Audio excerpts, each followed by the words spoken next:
Divergent thinking is a thought process used to generate creative ideas by exploring many possible solutions. It typically occurs in a spontaneous, free-flowing, non-linear manner, such that many ideas are generated in an emergent cognitive fashion. Many possible solutions are explored in a short amount of time, and unexpected connections are drawn. Welcome to Minds in Formation.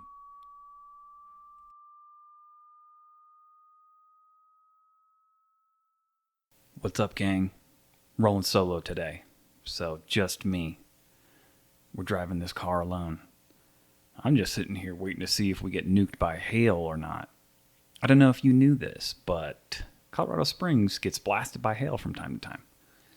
I did not know that before I moved out here. I moved out here from North Carolina. Didn't really think too much of it.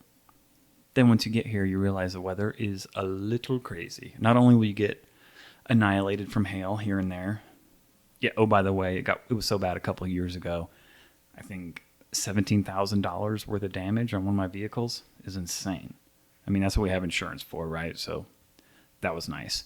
But you'll look around town and see vehicles that are just, they look like golf balls, right? Dents everywhere. It's kind of crazy. I imagine some folks, I mean, maybe they don't have the right insurance, or they just keep the money and they're like, fuck it, I'll just ride around with a dented car. Can't blame them.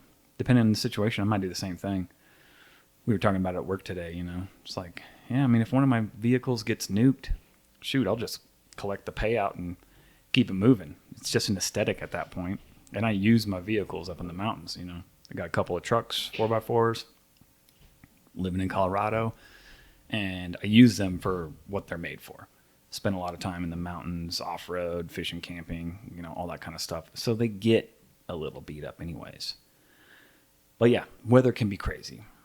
When I first moved here, the very first summer, that's when I realized like this place is kind of wild. I think it snowed like 6 inches in June in 2021. No, 2020. Yeah, 6 inches of snow in early June. I was like, woke up. What the fuck? That same year, I think it was early September, just the temperature difference between 2 days is something I hadn't really experienced before. One day, it's like September 2nd or something like that. It's 90 something degrees, hot as balls. The next day, freezing. Literally freezing. A high of like 28. It's crazy. You never know what this place is going to throw at you. So it's a little gray, a little stormy, waiting to see what happens. Trying to figure out if I need to go put my trucks underneath the trees. We shall see. Keep your fingers crossed. But yeah, man. Just vibing lately. Doing a lot of World Cupping. You guys participating? You guys watching? It's cool, man. I wasn't ever really a big sports guy growing up. You know, it wasn't something that my family prioritized, right? I mean, Dad watched a couple football games here and there. But it wasn't a big thing.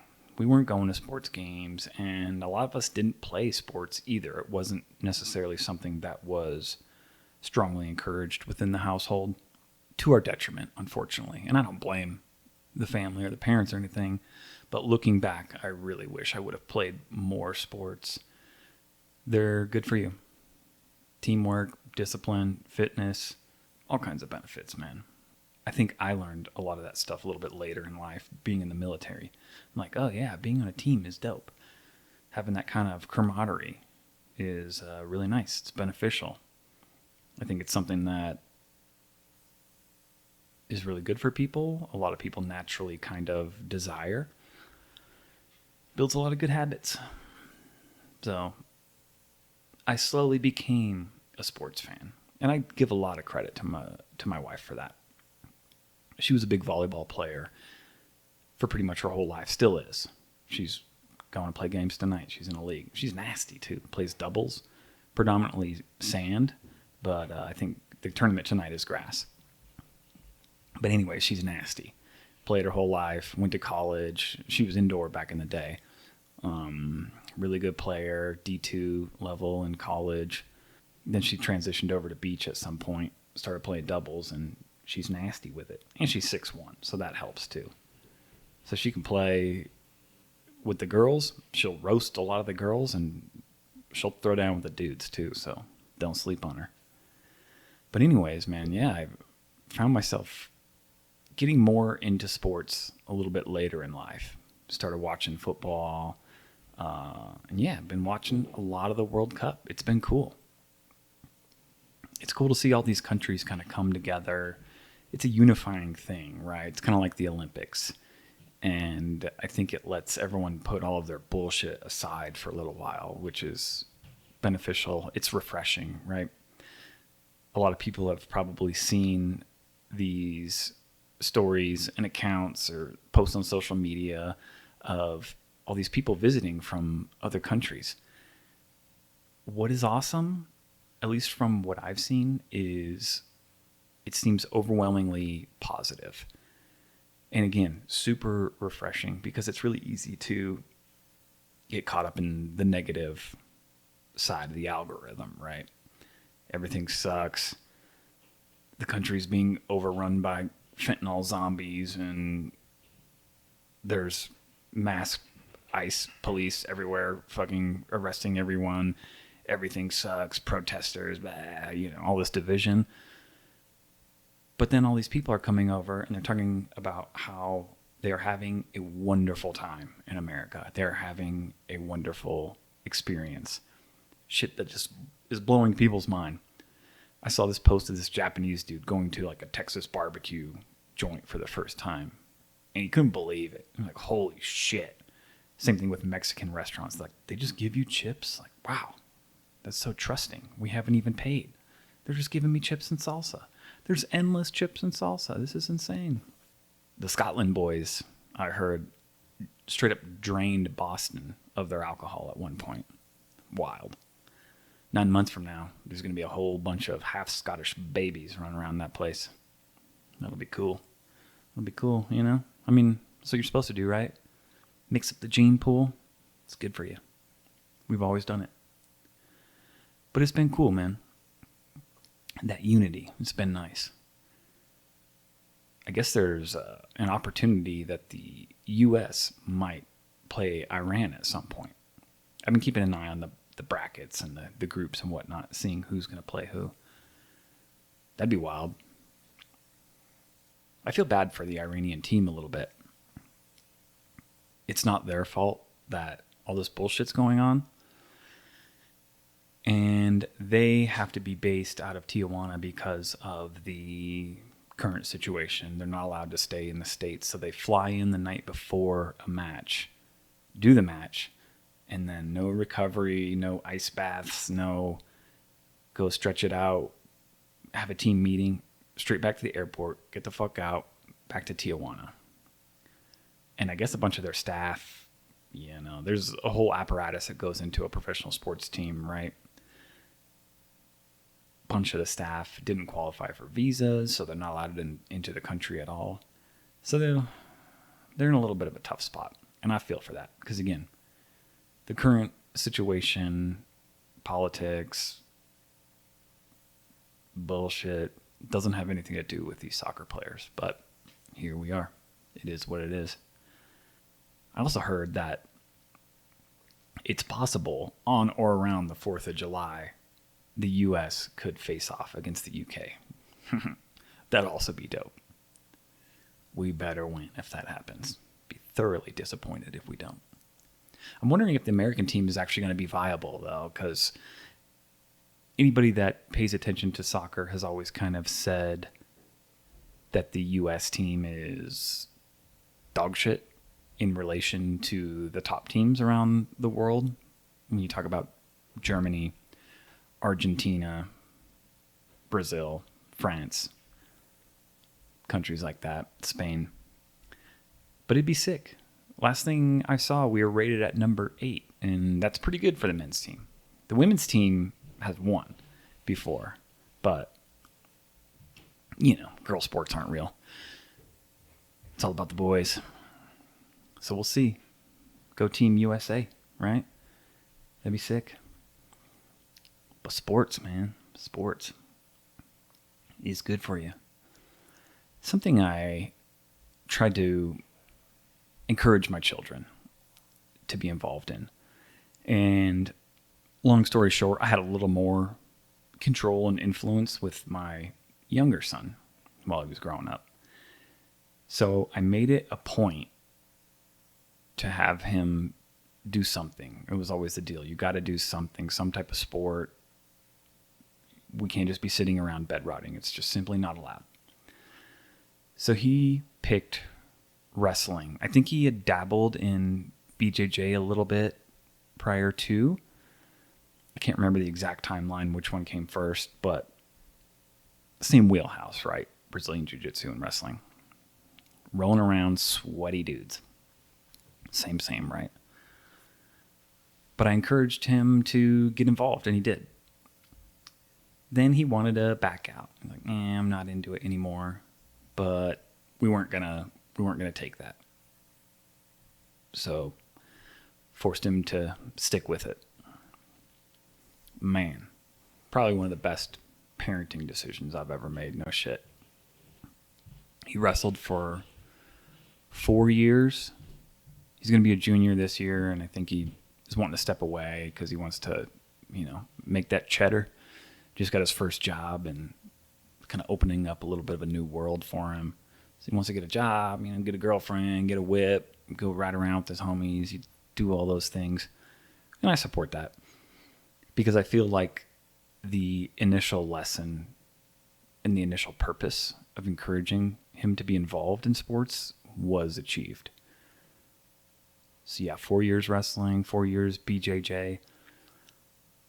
And I told him, we were having this conversation the other day, my intention was never for you to be a world-class fighter. I mean, that's awesome if that's how it goes, right? More power to you. But that wasn't the point. The main overall point was learning discipline. Fitness, teamwork, cohesion, work ethic, all those sorts of things, they all go to it, but the main goal was discipline. And mission accomplished. That boy, super disciplined. He works out almost every day. He is super into skateboarding, and he's gotten nasty with it. I got him into snowboarding because I love to snowboard. He's gotten nasty with it. It's like once he's on board, once he decides that he wants to do something, damn, there's no stopping that dude. And I'm really proud of him. It's really cool to see. You should see this dude's gym photos. He shows me once in a while after he comes back from a workout, and he's like, check out the pump. Holy shit, bro. He is shredded. I don't know the exact percentage, but he's probably like 7% body fat. It's nuts, and he's strong. And you wouldn't think so if you just walked up to him on the street. You'd probably just think he's a little punk that you could push around. I mean, he's a smaller dude. He didn't get my height, unfortunately. He got his mom's height, and she's midget. Not actually, but 5 foot nothing, so, is what it is. So he's like 5'8", $120, wears baggy clothes. So when you walk by him, you just think he's a stick figure. Meh, this guy's a pushover. I bet a lot of people would underestimate him. And it'll probably work out to his advantage. Because I will caution anyone out there not to underestimate him. Because not only is he strong as shit, but he is scrappy as fuck, dude. We were wrestling the other night. I was like, oh boy. This is a new ball game that we're in now. For his whole life, obviously, Dad was a strong guy. He could whoop your ass. Those tables are turning a little bit.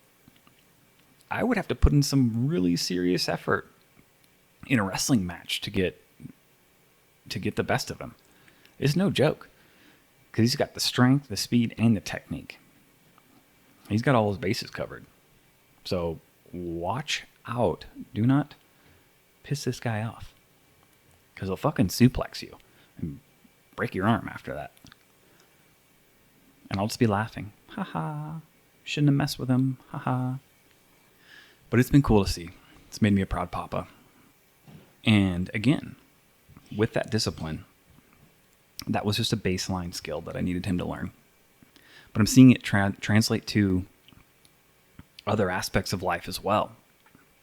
The other day we were having a conversation out back, and he starts talking to me about business and investing, and he's got these ideas.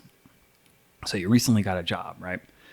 He's money motivated, he's 17. He wants to make that cheddar, get the babes, do all the things. Hell yeah, bro. Go for it. Do it. But we're talking about business and money and work. And he was saying that already, he's only been working for 3 or 4 months. But he's like, working kind of sucks. Getting a paycheck is cool, but working sucks. I was like, yeah, bro.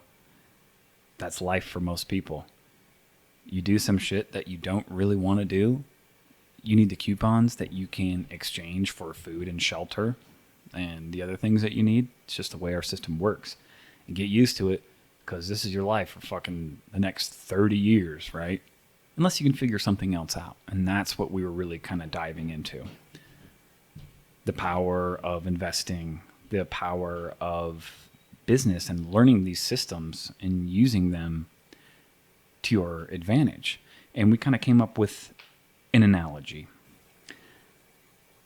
Neither of us are really big video game nerds or whatever, but we are both into From Software games, which are the Souls games. And I might lose some people here because they're like, I never heard any of this shit. But anyways, there's this game called Elden Ring. Came out a few years ago. In my opinion, it's the best game of all time thus far, or that I've played. It's beautifully designed, and it's super, super hard. This is not a game that you just pick up and casually run around, Mario Kart or something anybody can play. Not at all. It's incredibly difficult at first. You have to learn how to play. You have to really learn how to play. You have to learn how to navigate the game. Each boss encounter, dungeon encounter, resets you to a degree because you have to learn this new system, this new move set. How do I dodge this, parry that, attack at this time, etc. But anyways, again, it's hard as hell. But when you learn how to play it, it's incredibly rewarding because it's difficult. Because you have to actually put some effort into it, and you have to use your brain. So I appreciate that kind of challenge. I don't like just mindless entertainment. I don't even really like watching TV that much, just because it's mindless. Maybe I'm a little spazzy. Maybe I got a little ADD, but it's hard for me to focus on things that are boring. And I find most TV and most movies pretty boring. You're just sitting there like, blah. I don't like that. I'm like a husky. I need some stimulation. But the analogy was, it's difficult, so most people just avoid it. But if you learn how to play it, you can use it to your advantage and have this incredibly rewarding experience. And that's the way I look at investing, business, learning how to navigate the tax system, things of that nature. A lot of people don't even try it because it's difficult. But it's a game too. It's all a big game, and money is the score. And if you learn the system, you learn how these things work, you can use it to your advantage. You can use it to enhance your life, and you can have a rewarding experience. That was the whole point. That was the whole analogy. Is you just got to spend some time up front to figure out how to navigate the world. And then said world becomes your oyster. You can be the champion of that world. And it's really as simple as that. Especially these days when we have access to so much information. It boggles my mind when it feels like people don't leverage it. And it's hard for me to understand why. Just this morning, I was doing some investing research and looking into some strategy for a few positions that I have that are deep in the red, right? Not everything in my portfolio is a winner. So there's a few that are deep in the red, but I'm just using AI and double checking a few things, but using that as my initial baseline. And I set up my prompt something like, give each one of these stocks a score, 1 through 10. 1 being, this is a good opportunity, you should average this down. 5 being, hold, wait and see what happens. 10 being, get rid of this trash, it's going nowhere. And just something as simple as that, being able to collate all that information instantaneously in one spot in an easy to digest format is super powerful. And I'm not saying take everything that AI says as gospel, but it saves you a hell of a lot of time because you don't have to sit there and individually research one thing at a time, open up 17 articles. Grok just does it for you in real time. It's amazing. So with a tool like that, why not learn the system? Why not start an investment portfolio? Why not look into how to start a business? Why not look into how to navigate the tax code better and save yourself some money? Why not look into if there's any sort of grants or assistance available for your endeavor, depending on your situation? I mean, my kids probably got it golden on that front because not only are they children of a veteran, so they can leverage all kinds of stuff through that system, they're also half Native American and they're full tribal members. So a whole bunch of more stuff that they can probably access through those mechanisms. But the point is, learn the world, learn the system.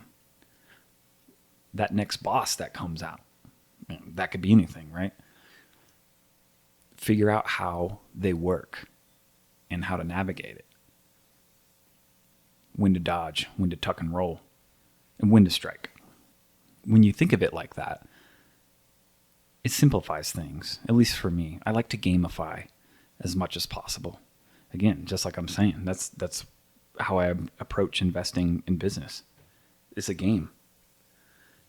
And I should use everything available to me to get better at the game. Maybe even cheat a little when you can punch in that code. Remember Contra? What was it? Left down, AB, upright start? Some shit like that. I don't remember exactly. And that gave you infinity bullets, infinity lives, and you just blast through. Makes it too easy. But there's things that are available like that in real life that you can use to your advantage. So you should do that. Instead of just going through life bitching. That's the most annoying part. When someone's bitter or someone's negative. And they just bitch. And you're like, well, you could change the situation. It's free will, baby. You could just do things like the internet says. So why not? You waking up every day, you're going to some stupid ass job you don't like. Okay. What's the plan then? You could just get drunk every day and complain. Or you could make a plan. Again, tuck and roll. Shift, pivot. But that's just the way I look at it. It works for me. Everyone's going to have their own system. Got to do something though. Got to keep it moving. But yeah, man. Sports. Discipline. Good place to start. If I could make one recommendation to any parents that might be listening. Well, maybe it's 2 recommendations now. Get your kids in sports and do not allow them unfettered access to electronics. If you just do those 2 things, you will create a significantly better human than what they would turn into otherwise. And that should be the goal, right? So me and my wife are getting ready to do IVF to try to have another baby. You know, I had 2 kids young. She never had a child. So it's important for me to give her that experience. And I mean, I'm down to party. I'm down to have another baby. Why not? Fuck it, right? I'm just chilling anyways. Grow my family. I'm good with it. Let's do it. But I'm on a mission because I'm older and wiser, and I've been through it already once before. And this might sound ridiculous or pretentious or whatever. It might make me sound like a douchebag. I don't know. And of course, there's the chaos of the universe. There's things that are out of my control. I can't control genetics or brain chemistry or anything of that nature. But it's my personal goal. If everything goes well and we have this baby, my personal goal is to try and create the closest to perfect as I can version of a human being. That is my personal goal. Again, I know that might sound crazy or like a little douchey or something, but I don't think so. I mean, I think that's what all parents should strive for. It's probably something that's lacking significantly in our society. Maybe more people should think like that. What can I do to give this new life the best possible chance for success? What can I do to try to create the perfect person? Like I said, in my opinion, sports and a healthy relationship with electronics, it's a really good place to start. There's all kinds of other things that you can branch off to from there. Thinking about homeschool, or if we can pull it off, maybe a private school or a Montessori or something like that. But since I've already been through it with 2 other children, I've learned a lot. And if I could go back, of course I wouldn't change my children, right? But if I could go back, there'd be things I would do significantly differently. But when you have 2 kids back to back in your early 20s and you're poor, you're just trying to keep your head above water, man. 2 working parents, 2 active duty parents, 2 babies. Almost exactly a year apart. They're a year and 4 days apart, so damn near exactly Irish twins. At that point in time, I didn't know what the fuck I was doing. I was just trying to survive. Just trying to get some sleep. Trying not to be exhausted.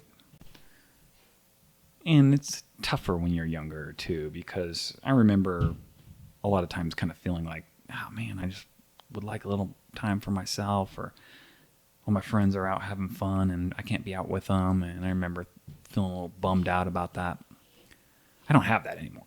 I'm happy to be at home with my family now and to focus on them. I mean, I still do my own thing, right? But having a baby, I'm good with it, dude. That's what my life will look like. Why not? Most of the times, there's so much wasted time anyways. It's like, that's only going to add to your life. It's not going to take anything away. People look at children and sometimes even marriage like it's like this death sentence. And I've completely rejected that type of thinking now at this point in my life. My family's everything. And it comes with another added benefit. I'm retired from the military now. And to be straight up with you, sometimes I struggle a little bit with purpose now at this point in my life. I had a great career. I did all the things, and I'm still doing some of the things. But sometimes it just kind of feels like you're just going through the motions. My kids don't need a whole lot from me anymore. Again, they're about to be 17 and 18. And they're out doing their thing. Sometimes it's hard to even get everyone together because everyone's working and hanging out with friends and got their own schedules. So it's just we're all coming and going at different times right now, which is great. But my sense of meaning, my sense of purpose is sometimes a little more shaky now. It's not like I'm all fucked up or horribly depressed or anything like that, but it is a little bit more difficult to think about, like, why am I doing what I'm doing for the day to day? But when you have small children, you don't have to ask that question. It's right in front of you. Your purpose is to take care of this child. That's the number one priority, right? Give that child the best chance they have to have a beautiful life. I look forward to that. Because I'm a person that needs something. I need something outside of myself. I don't really operate that well just defining my own purpose or meaning or whatever. I kind of need something outside of myself. And that could be a deficiency. It could be something I need to work on. But I don't look at it as a negative thing necessarily. I think it's actually good. That I'm not super selfish, that I don't just think me all the time. I prefer to be serving others, to be serving a larger purpose, to serve the family, the community, the nation, whatever the situation is at the time. I feel better in that state.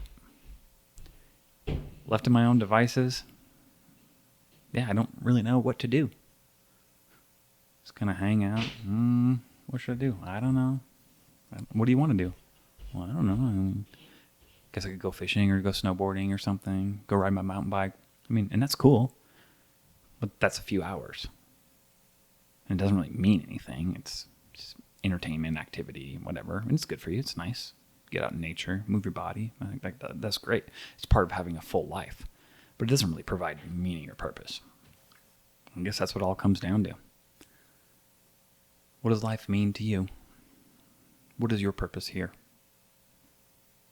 We should probably all ask ourselves that question. And probably frequently. Do a little self-check-in. Are you serving your highest purpose? Does your life have significant meaning? Are you serving others? Are you trying to make the world a better place, even if it's just in the smallest way? Hopefully. And if not, maybe ask yourself how you can. So, food for thought. But again, I'm not trying to sound preachy, give people advice. It's never really my agenda. I'm just talking shit, bro. Take it or leave it. But until next time, we'll get some more folks on here. I got to figure out a way to find new guests around town. Can't just be always talking to my homies on here. Or maybe I can. Fuck it. I guess I can do whatever I want, right? Free will. Woo! But until next time, take care of each other. Ask yourself what the fuck you're doing here on this world. And go watch the World Cup. Be a part of this amazing global event, even if it's not your thing. Pay a little attention. Watch a game. Talk to somebody about it. Roll up into a sports bar and talk to a rando. Be like, hey, how's such and such team doing? Strike up a conversation. Could be cool. Might make a new friend. Might learn something new. Might get interested in a new country or a new culture. You never know. It's a big old world out there. A lot going on.